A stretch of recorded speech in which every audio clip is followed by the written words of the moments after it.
حضرت نوح کی قوم غرق، حضرت ہود کی قوم ختم، حضرت صالح کی قوم ختم، حضرت شعیب کی قوم ختم، آل فرعون ختم۔ یہود وہ امت ہے کہ معزول تو ہو گئی، جیسے ہی حضور آ گئے قرآن لے کر معزول ہو گئے۔ وہ جیسے کوئی ایک منصب ہے، اس منصب سے معزول کر دیے گئے، قتل نہیں کیا گیا، انہیں زندہ رکھا گیا۔ منصب تو اب قرآن آ گیا، محمد رسول اللہ آ گئے صلی اللہ علیہ وسلم، اور کعبے کے گرد ایک نئی امت۔ وَكَذَلِكَ جَعَلْنَاكُمْ أُمَّةً وَسَطًا لِتَكُونُوا شُهَدَاءَ عَلَى النَّاسِ وَيَكُونَ الرَّسُولُ عَلَيْكُمْ شَهِيدًا۔ اگرچہ یہ امت 600 برس قبل قتل اور ختم ہونے کی مستحق ہو چکی تھی، کیوں؟ 600 برس قبل آئے تھے حضرت مسیح علیہ السلام، اور قرآن میں بھی ہے اور موجودہ بائبل میں بھی ہے کہ حضرت مسیح کو اسرائیل ہی کی طرف بھیجا گیا۔ صرف سورہ آل عمران میں ہے رسولاً الی بنی اسرائیل، یہ تو صرف محمد الرسول اللہ صلی اللہ علیہ وسلم ہے جنہیں پورے عالم انسانیت کی طرف بھیجا گیا، کوئی اور رسول تمام انسانوں کے لیے مبعوث نہیں ہوا۔ اور ابھی بائبل میں موجود ہے کہ میں صرف اسرائیل کے گھرانے کی کھوئی ہوئی بھیڑوں کی تلاش میں آیا ہوں۔ اسی لیے میں نے کہا تھا میں بھی امریکہ وغیرہ جاتا ہوں تو یہ اپنے پاکستانی ہندوستانی بھائی جو ہیں، یہ کھوئی ہوئی بھیڑیں وہاں جا کر جو ہیں وہ گم ہو گئی ہیں، ان گمشدہ بھیڑوں کی تلاش میں۔ تو اس کو اچھی طرح سمجھ لیجئے، حضرت مسیح کی بعثت تھی بنی اسرائیل کی طرف، اور بنی اسرائیل نے نہ صرف یہ کہ ان کو مانا نہیں، بلکہ الٹا اپنے بس پڑتے سولی پر چڑھا دیا، اپنے بس پڑتے۔ اس میرے الفاظ کو نوٹ کر لیجئے، گویا کہ یہ اب اس عذاب استیصال، آخری ہلاکت والے عذاب کے مستحق ہو گئے۔ لیکن یہ پوری انبیاء اور رسل کی تاریخ میں ایک استثناء ہے کہ اس میں جیسے آج کل ہم کہتے ہیں ججمنٹ ریزروڈ، حضرت مسیح کو اللہ نے زندہ اٹھا لیا، یہود کے اوپر لعنت تو کر دی، ختم نہیں کیا۔ سمجھ رہے ہیں میری بات کو؟ سن 70 سے ان پر عذاب آیا، حضرت مسیح سن 33 عیسوی میں اٹھائے گئے۔ سن 70 میں عذاب آ گیا ٹائٹس رومی کے ہاتھوں، وہ ہیکل سلیمانی بھی پھر دوبارہ گر گیا اور انہیں نکال دیا گیا ڈائسپورا سن 70 سے، لیکن ختم نہیں کیا گیا۔ یہ استثناء ہوا ہے، کیوں ہوا ہے؟ یہ بات پھر دوسری میری آج کی گفتگو میں بڑی کڑوی بات ہے، بہت کڑوی بات ہے۔ یہ جو دوسری امت جو جس سے کہ میں اور آپ ہیں، اور جو بہترین امت ہے، کنتم خیر امت، یہ جب طرز عمل وہی اختیار کرے گی جو یہودیوں نے کیا تھا، ان کو سزا ان ملعونوں کے ہاتھوں دلوائی جائے گی۔ بات سمجھ لیجئے میری۔ آپ کو معلوم ہے پھانسی کا پھندا کون ڈالتا ہے؟ چوڑا۔ اور ہندوستان میں مجھے بتایا مولانا امین حسن اصلاحی صاحب نے، وہ مشرقی یوپی سے ان کا تعلق ہے، اعظم گڑھ سے، کہ ہمارے علاقے میں یہ رواج تھا کہ اگر کوئی راجپوت شخص کوئی بہت گھناؤنا کوئی کام کرتا تھا تو اس کو جوتے لگواتے تھے چمار کے ہاتھوں۔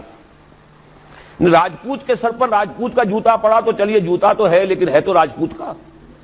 لیکن جب راجپوت کے سر پر چمار کا جوتا پڑتا تھا، جسے انگریزی میں ہم کہتے ہیں to add insult to injury, ایک تو تکلیف ہو رہی ہے جوتے کی، اور ایک انسلٹ ہو رہی ہے کہ چمار کا جوتا ہے، تو یہ گویا کہ بدترین سزا ہو گئی۔ یہ امت جتنی اونچی ہے، جس کے رتبے ہیں سوا، اس کی سوا مشکل ہے، جس کا مقام بلند ہے اسی اعتبار سے ان کو پھر سزا بھی سخت ملتی ہے۔ صاف فرما دیا اللہ تعالیٰ نے سورہ احزاب میں، اے نبی کی بیویوں تم عام لوگوں کی طرح نہیں ہو، لستم کاحد من النساء، لستن کاحد من النساء، اگر تم نے کوئی غلط حرکت کی دوہرا سزا جو عذاب ملے گا۔ اور بات صحیح ہے، جن کے رتبے ہیں سوا ان کی سوا مشکل ہے۔ اس امت کو عذاب کے کوڑے مارنے والی قوم وہ ملعون اور مغضوب علیہم قوم ہے، جس کے لیے قرآن مجید 2 دفعہ کہتا ہے ضربت علیہم الذلۃ والمسکنۃ وباؤوا بغضب من اللہ۔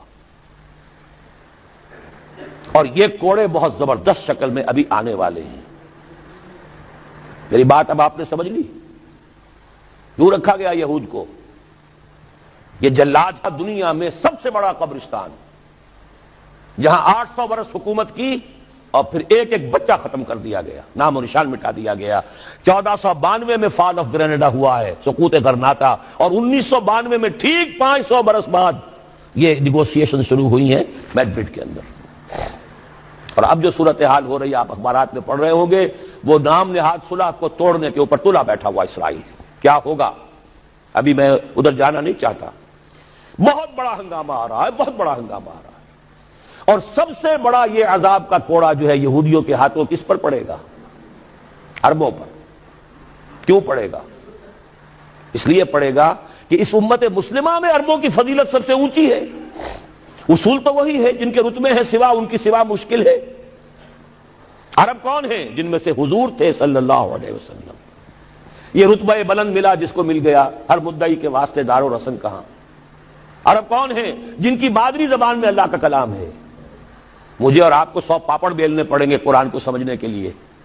ہماری بہت عظیم اکثریت تو پھر بھی نہیں سمجھ سکے گی، ترجمے پڑھ لے گی زیادہ زیادہ، اور کیا کرے گی ان کی مادری زبان. انہوں نے جب پیٹھ دکھائی اور اس صدی میں کولونیل رول سے آزاد بظاہر ہو جانے کے باوجود کسی نے قبلہ راست کردم، کسی نے وہ قبلہ کر لیا واشنگٹن کی طرف، کسی نے کر لیا ماسکو کی طرف، تو بدترین سزا کے وہی مستحق ہیں. اور جان لیجئے کہ وہ ہولو کاسٹ مڈل ایسٹ میں آنے والا ہے، آرمگڈون، الملحمۃ العظمی.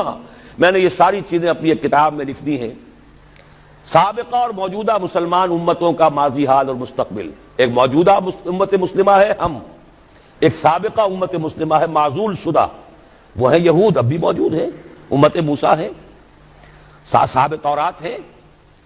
ان کا ماضی کیا ہے، حال کیا ہے، مستقبل کیا ہے؟ مستقبل میں سب سے بڑا پیچ جو پڑنے والا ہے، جیسے پتنگوں کا پیچ ہوتا ہے، ان دو امتوں کا ہے. مڈل ایسٹ سب سے بڑی جنگ، تاریخ انسانی کی عظیم ترین جنگ کا میدان بنے گا، جس کو حضور نے نام دیا الملحمۃ العظمی، عظیم ترین جنگ. احادیث موجود ہے میری اس کتاب کے اندر، حوالوں کے ساتھ ہے، ٹیکسٹ کے ساتھ. ویل للعرب من شر قد اقترب، ہلاکت اور بربادی ہے عرب کے لیے اس شر سے جو قریب آ چکا ہے. لیکن اب یہ بات تو پھر میرے اور آپ کے لیے ذرا دور کی ہو گئی. تیسری کڑوی بات اب آ رہی ہے. ابھی تو عربوں کی بات تھی نا. 120 کروڑ میں نے آپ کو بتایا تھا کہ مسلمان دنیا میں ہیں، ان میں 20 پلس 22-23 ہوں گے عرب ہیں.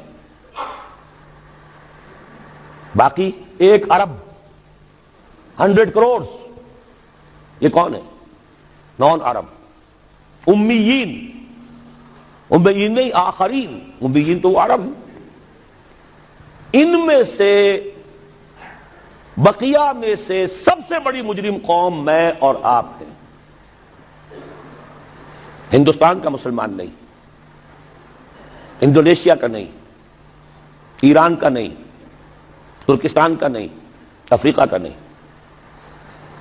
20 کروڑ عرب اور 10 پلس 11 ہیں یا 12 کروڑ ہیں، کتنے بھی ہیں پاکستانی. نمبر 2 مجرم. کیوں؟ انہوں نے ایک ملک بنوایا اسلام کے نام پر، لاکھوں انسانوں کی جانیں گئیں، ہزارہا عصمتیں لوٹی، کتنا بڑا تبادلہ آبادی ہوا، کتنی مسلمان عورتیں ہندوؤں کے قبضے میں رہ گئی. اس نام پر ہمیں اسلام کے لیے ملک چاہیے. قائد اعظم نے فرمایا ہم اس لیے پاکستان چاہتے ہیں کہ اسلام کے اصول حریت و اخوت و مساوات کا ایک نمونہ عہد حاضر میں پیش کریں.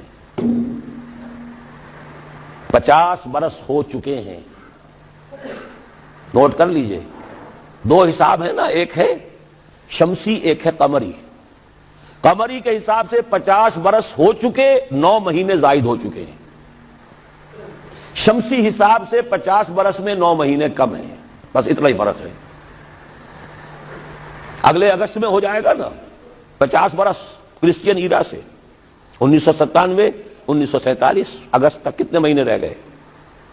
اور قمری حساب سے جو گزشتہ رمضان مبارک تھا اس کی 27ویں کو 50 مکمل ہو چکے، آگے 9 مہینے اور گزر چکے. ہم بالکل بیچ میں بیٹھے اس وقت. تو اسلام کہاں ہے؟ پاکستان بننے کے بعد ایمانداری سے دیکھیے کس چیز میں اضافہ ہوا ہے.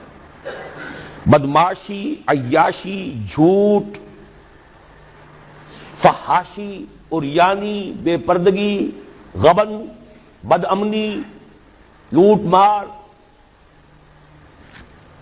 بڑے سے بڑے جرائم، گھناونے سے گھناونے جرائم، سب میں اضافہ ہے. وہ اصول حریت و اخوت مساوات کہاں ہیں؟ ساری معیشت سود پر، اللہ اور اس کے رسول کے خلاف اعلان جنگ۔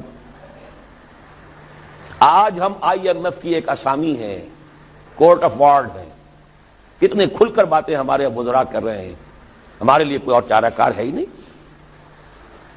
میں ابھی سکھر میں تھا، وہاں ایک مذاکرہ دیکھنے کا مجھے موقع مل گیا ٹی وی پر، صاحب کہہ رہے تھے وہ دانشور، وہ تو ہمارے لیے کوئی اور چارہ کار نہیں، ہمارے لیے مفید یہی ہے جو کچھ ہو رہا ہے، IMF ہی ہمیں بچائے گا، اور واقعتاً بچائے گا۔ کیوں بچائے گا؟ آپ کے لیے نہیں بچائے گا، اپنے لیے بچائے گا۔